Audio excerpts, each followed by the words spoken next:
Morning guys, I'm out at Kings Park, nice early start, and I am comet chasing. Like many people, I'm just about to walk under a sprinkler I think. Okay, the joys. So I'm out comet chasing, Tsuchinshan-ATLAS, that pronunciation has probably been butchered, but I'm here with a couple of other guys who I've just met, and we're set up above Perth. I'm just changing positions because what's the time? It is about 4:40 or thereabouts, and the comet has just broken the horizon, and we realised we could be in a better position to try and get some foreground interest. I'll show you a little bit more when I get there.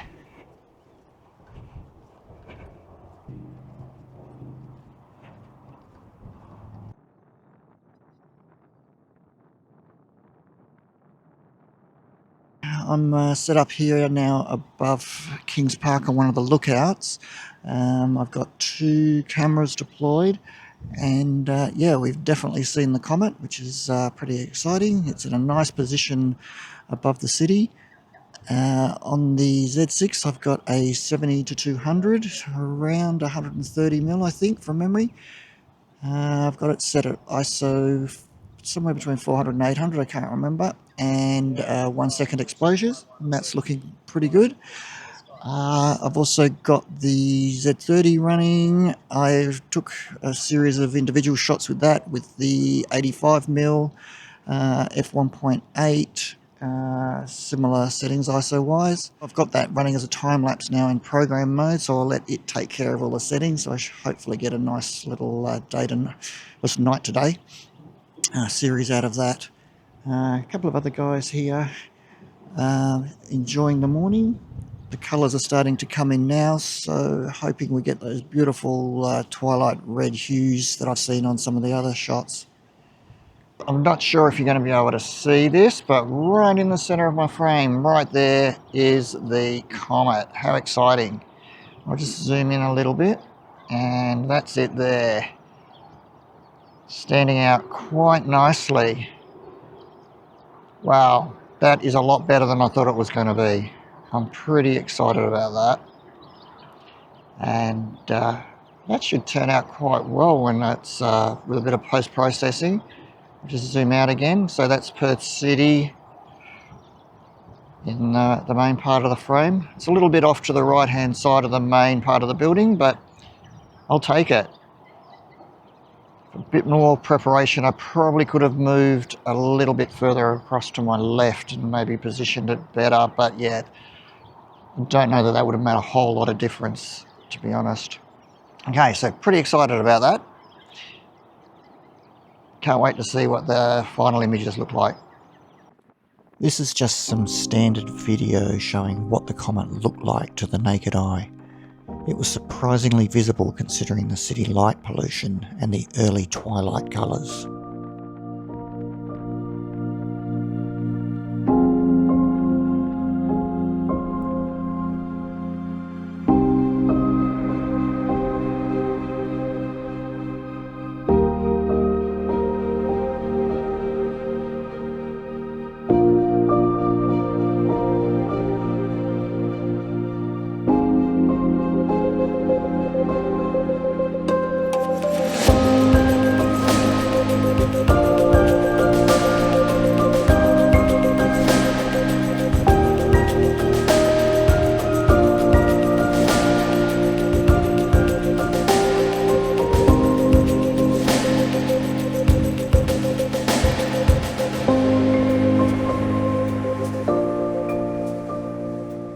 2 weeks after the early morning inbound sightings, the comet had rounded the sun and commenced its outbound journey. Perched above the sand dunes at Cottesloe beach, we looked expectantly westwards into the setting sun, but a low band of cloud was spoiling our chances. I'm here with Simon Capone, and we are comet chasing for round 2. But right at the minute, I don't know if you can see, you might be able to see on the horizon, we're battling with a bit of cloud. So what do you think, Simon? It's not looking fantastic at the moment, to be honest. Yeah. Looking pretty ordinary. But there was some good sunset shots before. So, Awesome. yeah. So and we've got a few kids here as well. Hello. Yeah, so we're thinking we might be able to try for another night, but from here on in, it gets higher but further away. Yeah, it's not looking fantastic for the rest of the week. I think in terms of clouds, it's going to be worse than this. So, yep. Yeah, we'll see how we go. Okay, so we've got about another 15 minutes before it goes below the horizon, and you can see it's still pretty bright on that horizon. So even if it's there, it's going to be pretty hard to shoot. Yeah. But anyway, thought we'd give round 2 a try after having such good success with round 1. And we'll, if you see this, it means it worked. If you don't, it didn't. Okay, guys. Okay, a few other people I'm here with. Carlo. G'day, Greg. How you going? Good luck. Hope we see something. Virat. We all know Virat. How you go, mate? Very good, man. Make it nice and warm, but... Yeah. Unfortunately, it wasn't to be this time, and we had to settle for a few sunset shots. I tried again 2 days later, but once again, low cloud on the horizon blocked any views. But I wasn't going to give up just yet. If you've been following the channel for a while, you may recognise this location as Lake Clifton, the site of the largest thrombolite reef in the southern hemisphere. It is also an excellent location for astrophotography requiring a south or western aspect. Unfortunately, its popularity during some recent aurora events resulted in damage to the thrombolites and the construction of additional barriers in response.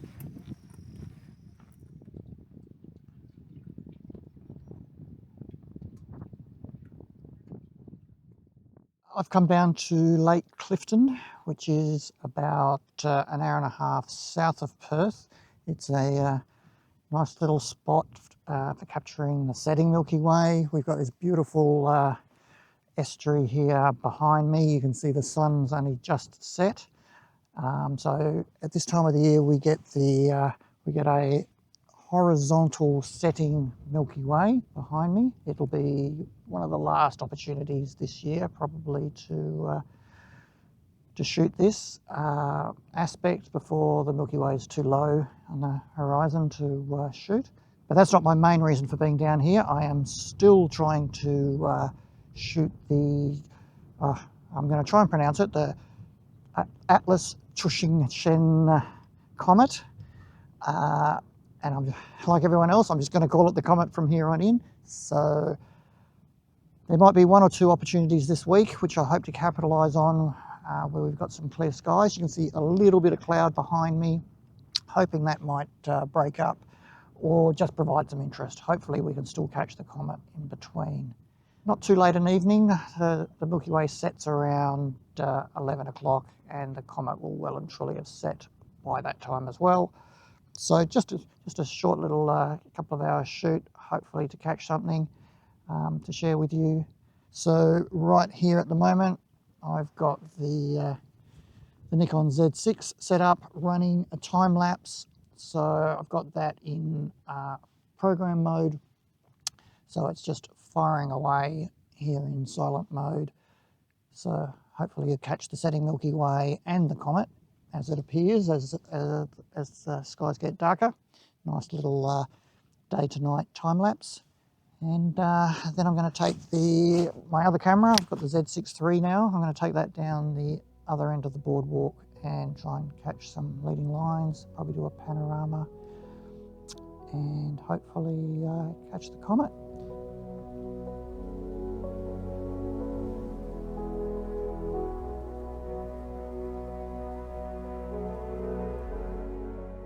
Right, well that was an interesting evening. Managed to catch the comet, but only just. We were battling with clouds popping in and out. Yeah, I think we've got about an hour maybe at the most. I may shoot up to Gilderton on another night. If I do, I'll include that in this vlog, because I feel a little bit shortchanged tonight. So anyway, I'm happy to have at least seen the Comet on its return journey. So I've got it on the way in and on the way out now. So yeah, I'll pop up shots from this evening. There won't be too many of them, but at least we've got something.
Good afternoon, guys. It's right on sunset, and I've driven about an hour and a half or so north of Perth to Gilders Lighthouse.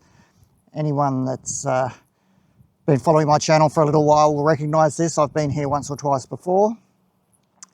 So I'm still chasing comets.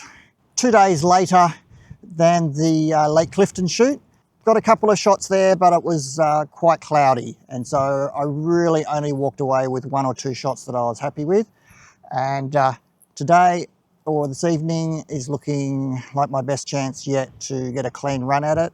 We've got clear skies, a little bit of low clouds scudding through on the horizon, but apart from that, nothing. A little bit windy, but that won't worry us too much. I've just been setting up a time lapse here with my Z30. I've got the Laowa 10mm 0D f2.8 on the camera, which was the full frame equivalent of about 15mm. As you can probably see, I've set up very close to the base of the lighthouse, but that's one of the luxuries that having such a wide focal length allows you. So this angle might give you a slightly better view. Here's the framing. So the Milky Way should be coming down horizontally down through this region here. The Comet, I'm hoping, will be on the right-hand side there of the lighthouse. So we should have the Milky Way coming down here and the Comet around here somewhere. So that's the plan. I'm going to kick this off now. So I've got it all set up, ready to go. 30-second intervals, about 1,000 shots should, well, that's probably 1,000 shots way too many, so I'll no doubt cut it short. And let's kick this one off. So we'll get a nice little day to night setting Milky Way. So I've got one more camera set up, so I shall take you around and show you what the setup with that one is. So this one is the Z6. I've got the 20mm f1.8 lens on, and as you can see, to be honest, it's a very similar sort of composition. I'm just back a little bit further than with the other one, so I should pick up a little bit more sky and should give me a little more leeway if I've got my positioning of the Comet incorrect with the first time lapse. So I'll kick this one off as well now. Interval timer shooting. I've got 30-second intervals in program mode. Once again, I've just loved using the interval timer mode for the day to night type setups. Exposure smoothing on, interval priority on, and we shall kick it off. So we are now off and running with 2 time lapses, and from here we'll just wait for it to get dark, and then I will take my other camera around, and initially I'm going to shoot in front of the lighthouse to do a tracked Milky Way panorama with the 35mm, and then we will track back around to this side of the lighthouse to grab a few foregrounds. So it's going to be a relatively short night. Milky Way is pretty much unshootable at this time of the year, which is late October. Pretty much unshootable once it gets down to around 10 o'clock, even 10 o'clock starting to push it. So it should be a nice early night for us tonight. And so, yeah, I shall go and chill out for a little while and let the 2 time lapses run and grab my other camera and set it up for some tracking. Right, it's just about dark. I think we've got about another 15 minutes of astronomical twilight. So I've got the camera all set up here on the Nomad. I've got it on my Skywatcher wedge, then the Move Shoot Move Nomad, and then I've got the Benro 3-way geared head, and finally the Nikon Z6 III. And in addition to that, I've got the 35mm f1.8. So it's all set up for tracking. I've already had a sneak peek of the Comet, so even though it's not fully dark, I can definitely see it, which is good.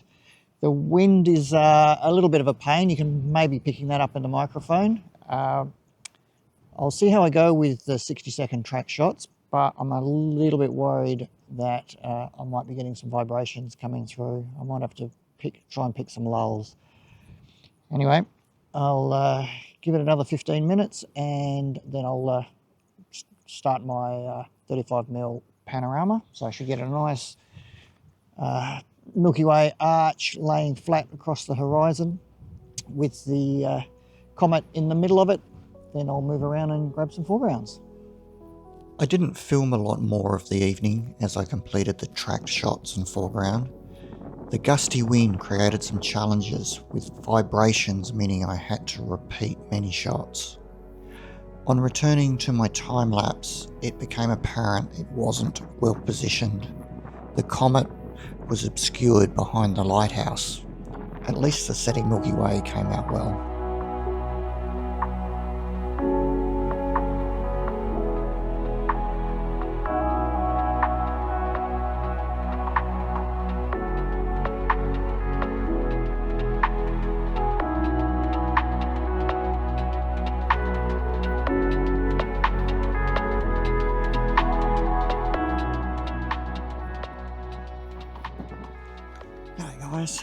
Well, that's the end of that shoot.